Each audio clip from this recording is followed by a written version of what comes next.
Chapter 5 is about why and how unions are organized.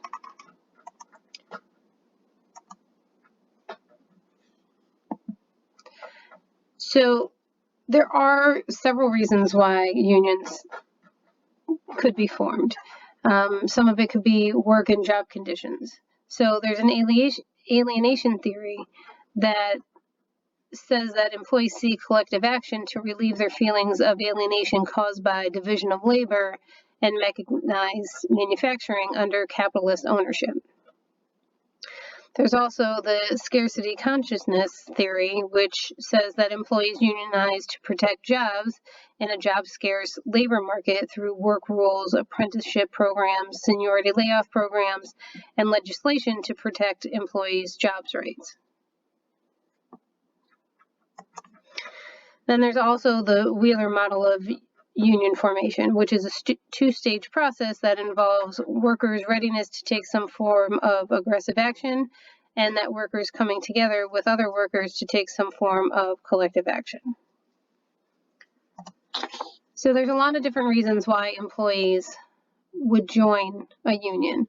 So it could be previous experience with another union or with a member of a union that they find to have a favorable attitude towards that union.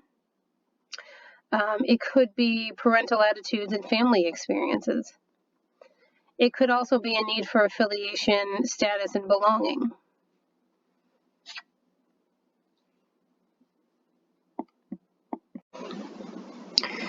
One challenge facing unions today is the diverse workforce that we have. So the unions need to think about temporary employees, part-time employees, independent contractors, and higher skilled workers, because not all of those workers understand the plight of the full-time employee. So unions need to work together with all the employees to come to some understanding and figure out what they're going to have their platform on. So a labor union can be formed two ways. So either employees can either choose an existing union through an election, or they can create their own. Creating a new union is difficult. So most of the time employees will unionize by holding labor union elections. Either way, a union must be certified by the NLRB.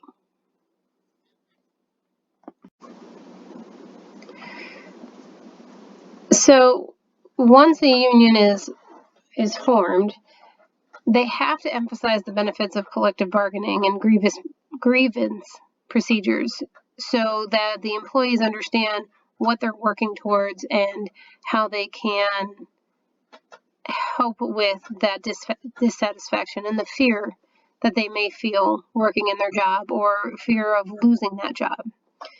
The union organizers are educators. They're persuaders, they're supporters.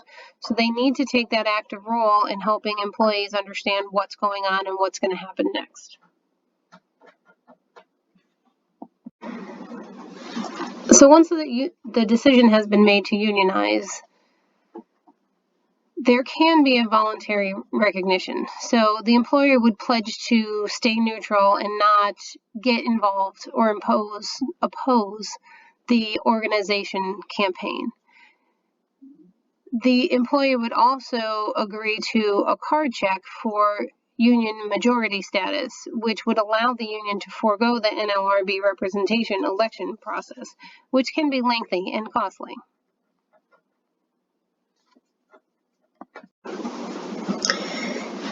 If it is not a voluntary recognition, then there are some rules that the NLRB puts forth to make sure that the unionization is a fair process.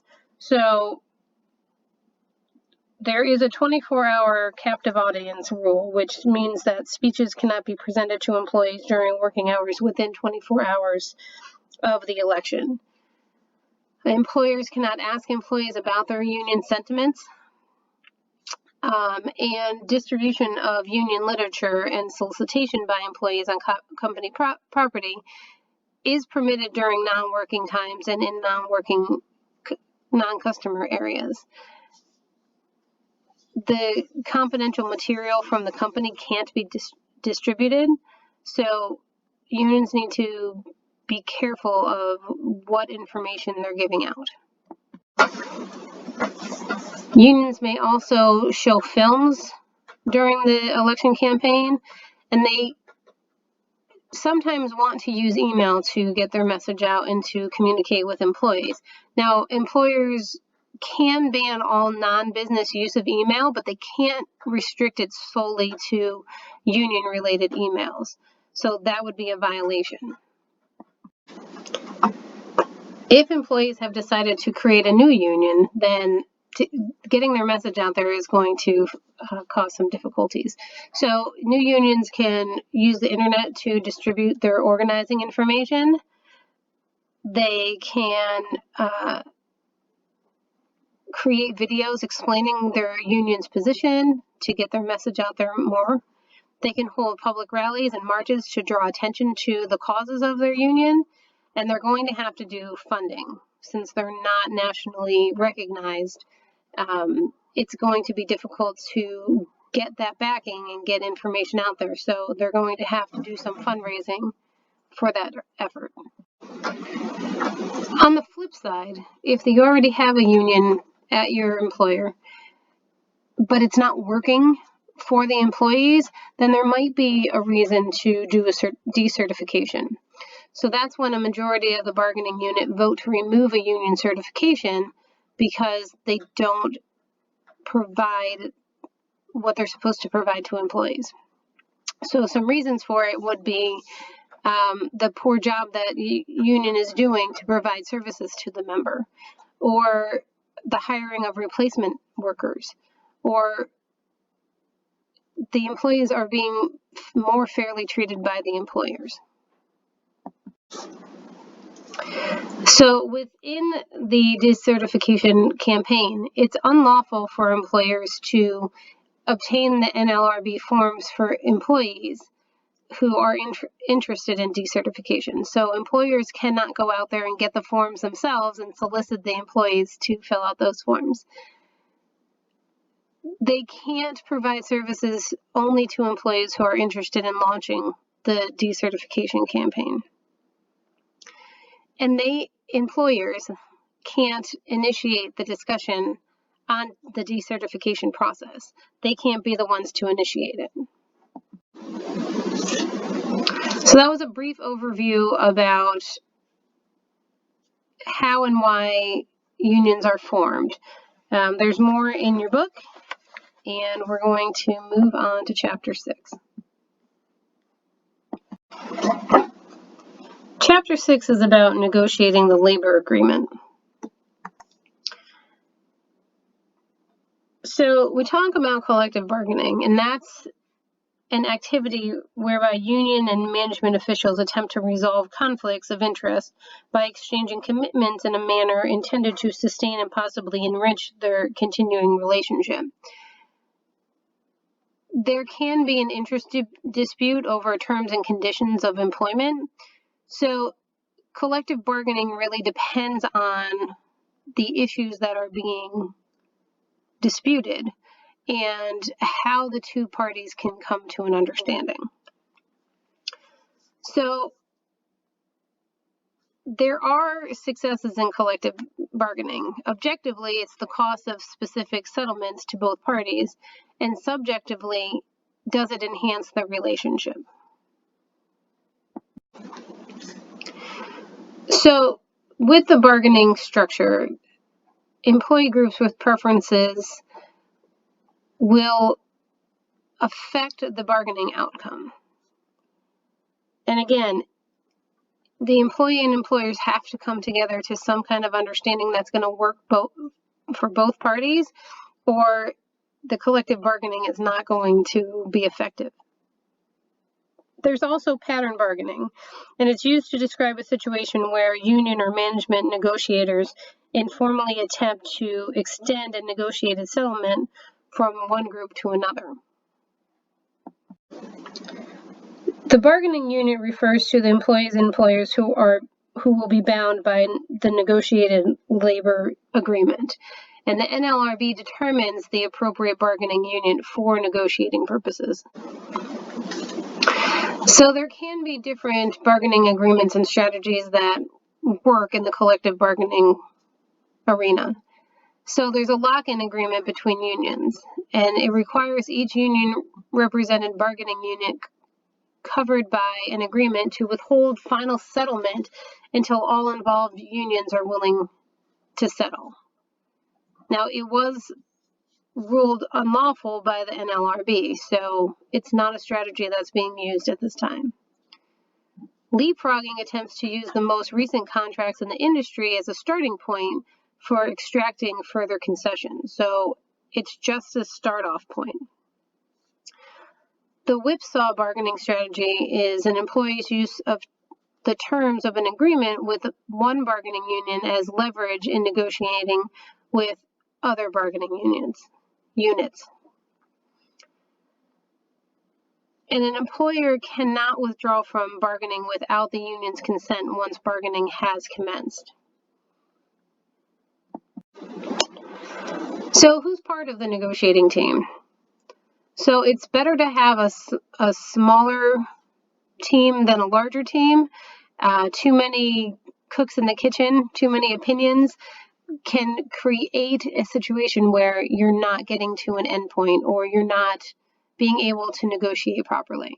So it's usually not more than 9 members. The member qualifications, so there's management, which can be staff and line managers. There's union representatives from the key constituent groups. And then you want to make sure that members come in with their emotions in check. So you're really there to negotiate the terms of a contract. It's not about how you feel about it or how you feel the employees are being treated. It's really coming together about the terms and conditions of the contract. One type of approach for bargaining is distributive bargaining, and it creates a win-lose exercise where one party has to lose something in order for the other party to win.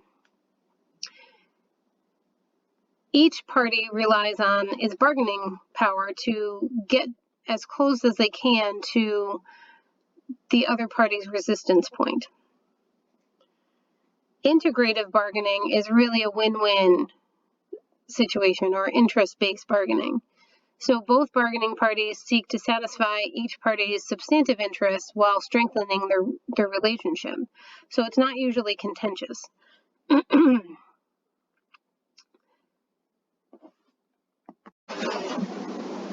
Some strategies and tactics to use while bargaining are to use persuasive arguments and objective evidence, paint a picture of losses and gains. You want to summarize the bargaining process. You want to listen carefully to nonverbal cues. You want to pay attention to body language and, if people are understanding what's going on. You want to use positive reinforcements and try to match concessions if possible and split the difference. There are times when people may not be ethical or do everything legal when they're talking about bargaining. So you want to make sure that there's not an emotional manipulation. You don't want to misrepresent information or gather information inappropriately. You don't want to make false promises or threats when you have no intention to execute them, which is called bluffing. And you also don't want to misrepresent information from your opponent's constituents. So you want to make sure that you are being ethical when it comes to bargaining. If you aren't, you're going to end up getting yourself into trouble in the long run, and you're going to lose out. Some things that management might do to violate bargaining is refusing to meet with the union to negotiate proposals, or implement a wage change without consulting the union.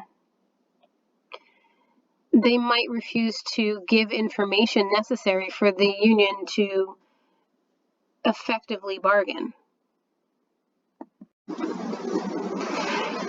If a manager does violate the duty to bargain in good faith, there are some orders, remedial orders, that the NLRB can enforce. So there can be a cease and desist order to halt further ULPs.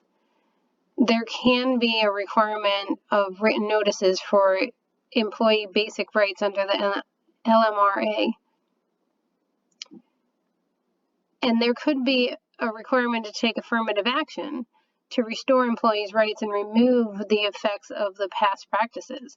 So there might be a reinstatement for employees. They could get back pay and restore their seniority. And then at the end of this, there would be the resuming of the bargaining, but it has to be done in good faith this time. So again, brief overview of Chapter 6. The book goes more in depth about different agreements and how bargaining will work. If you have any questions, please feel free to reach out to me via email, and I will get back to you.